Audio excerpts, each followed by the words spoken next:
can beat anybody in the world, and I think we're going to win next Sunday. It's picked off. Aaron Glenn. Jumbled and caught. Jumbo Elliott. One-handed catch. Incredible. Gets running loose. Reaver can't wait.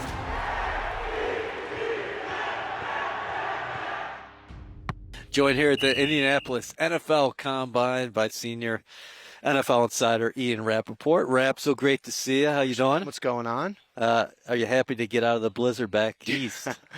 Yeah. I mean, my odyssey was a great one. I went from LaGuardia to Tampa to Atlanta to Indy.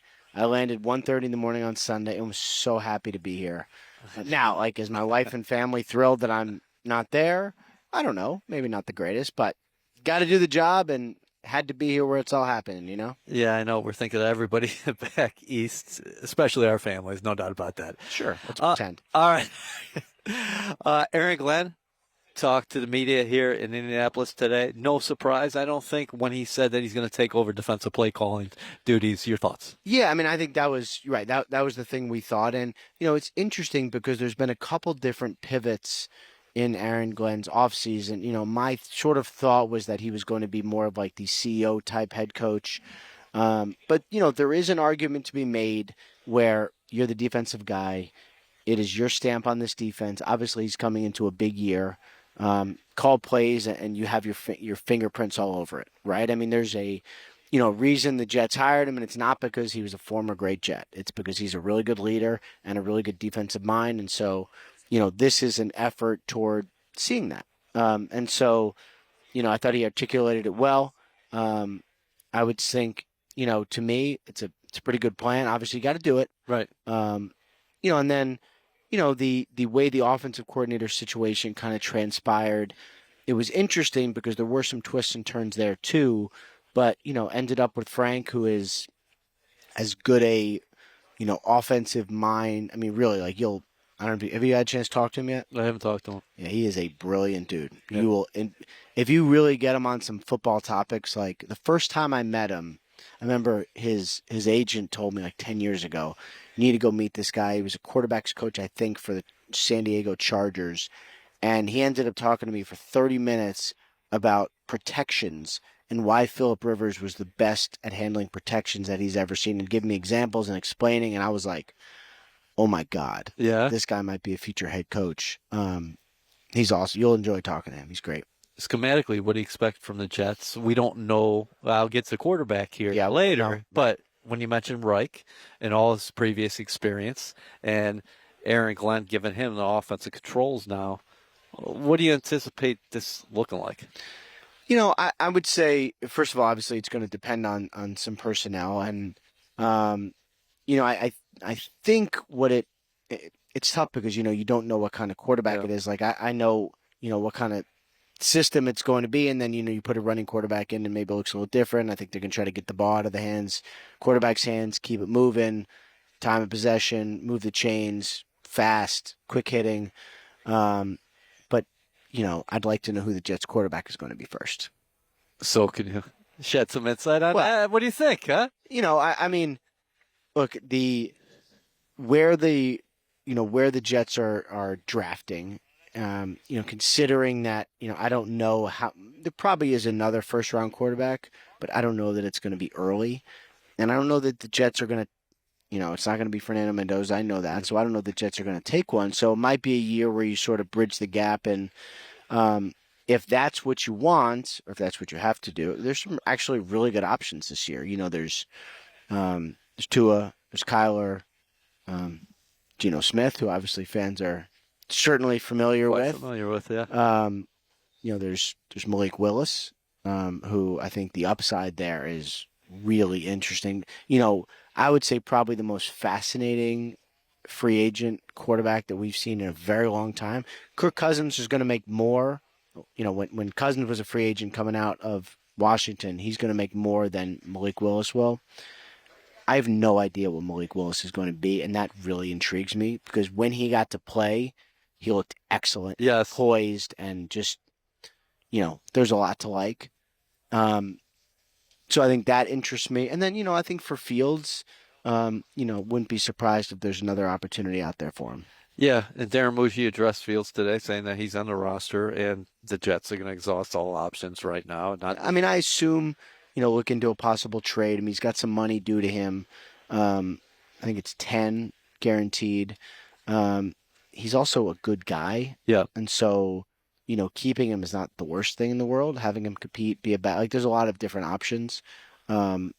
Because he's a good person. Like, I could see all those on the table. So Atlanta's GM talked here today, and he said that Kirk Cousins, they intend to release him. So Cousins is going to be at the market, and you just mentioned that before. Yep. How do you think that's going to develop once we get back, once the combine is completed here, and we have that week is when the negotiation window opens for a guy like Cousins and, like you mentioned before, what it's going to look like for Willis?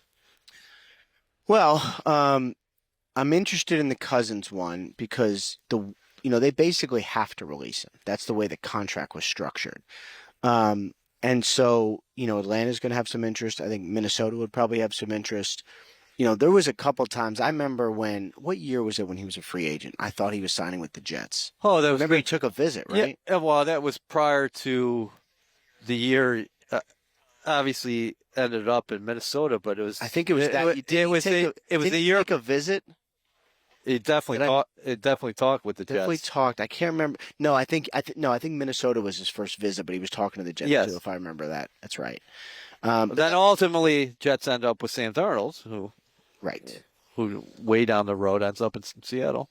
Right. Yeah. It's really quite a winding road. Yeah. Yeah, it was watching Sam win the Super Bowl is really just I go back to that decision, and I don't know. I mean, I'm sure. Look, it ended up badly for the Jets. I think at the time I thought it was a good decision, and I'm still not. You trust the evaluations you make. It didn't work out, obviously, but like a quarterback who is a number 2 pick, who has all the talent in the world, like that's a lottery ticket. So I don't know that I fully fault that decision. You were resetting the clock with the new regime. Right. And financially, I think it made sense. Yeah, I mean, plus I don't know if Sam had stayed, would he become this? I don't know. It's a fun, a lot of fun quarterback what ifs. That's a good one. But so Cousins, Willis. I mean, look, my guess would be both those guys are options. Jets have some money. Yeah. I think they can spend. And, it's like a lot of people with Malik Willis talk about, go to the Dolphins because he's got the Packers guys there. And I'm like, well, they're going to have to pay. And, like, if they cut Tua, it's a $99 million cap hit. Like, can they afford it? Jets can afford it. And so, I think all those guys will be options. The thing that with Cousins that's interesting is, like, it does make sense to stay in Atlanta. I know his wife has family still down there. And, like, we were joking about the storm, but like usually the wife runs the show. So I'll be curious to see how much that plays. Yeah, they do. You guys reported on Super Bowl Sunday that Derek Carr potentially could unretire, but the Saints hold on to his rights as well. They do? Yeah. And that's an interesting one too, because remember, there was a time I thought he was going to be part of the Jets too. I mean, it seems Jets have been linked to every quarterback, but that's an intriguing one to me. And he's come back and said he only wants to be part of a Super Bowl contender, but money can speak. Maybe if he thinks the Jets are going in the right direction. I thought he's weird too because in my head he's like 39. He's not 39. He's like 34. Yeah. He's young. He retired because of a shoulder injury that has now healed. So like, definitely one to keep an eye on. And like, he's a great dude who I think still has some good football left. So. Would be an intriguing signing. Trade. It'd be a trade. The Jets definitely have a lot of money under the cap. I do. How do you think Darren Mougey is going to approach this? I mean, I think a lot of people are expecting like this huge splashy offseason. I wonder about that because that's not really what the Jets need. They don't need 3 players making $20 million more. They need like 10 making like $6 million or more. So I think back to the offseason that the Commanders had 2 years ago where they signed like 12 guys and they all were making like mid to upper tier free agent, but not the blockbusters. And they basically just rebuilt the roster with the draft picks that, free agents taking the place of draft picks essentially. I could see that kind of offseason from the Jets. I'm sure there'll be some splash, maybe a quarterback, but like I like the idea of like this is sort of it's not the sexiest free agency ever, but you can get some good players. I could see them rebuilding with a lot of mid to upper tier free agents. And you really can build the roster when you're talking about free agency, when you're talking about those mid free agents, and then you go into the draft and you have a lot of capital. You got the 2 first-round picks. You got 4 picks in the top 44 overall. That's why, like, the way that Darren Mougey and his staff handled this season was so interesting. And, just to be totally honest, getting to break the Sauce trade was just, my hands were like shaking. It was like, were they? Couldn't believe it. Check, double check. When you saw the compensation, what was the initial reaction? Compensation was no reaction because that's what those guys cost. Yeah. So, like, I mean, there's no way you're doing a deal if you don't get that. So, like, for me in my head, I knew that's what it was for because otherwise you don't do it. Yeah. Right. I liked it though because, look, 2 really good players. Quinnen's great. Sauce is great. No doubt. Paid those guys, good guys. You can win with both of those players, but it wasn't going to be that year, and this year might have been trying as well. Those were your most valuable assets. So, like, if you're going to restart, you're going to rebuild, you got to do it through the draft. What's the most you can get? So they got the most. They got the most they could get. And I think the way that Darren Mougey handled it was interesting because he showed no urgency to make trades. He showed no urgency to anyone that he would really deal these guys.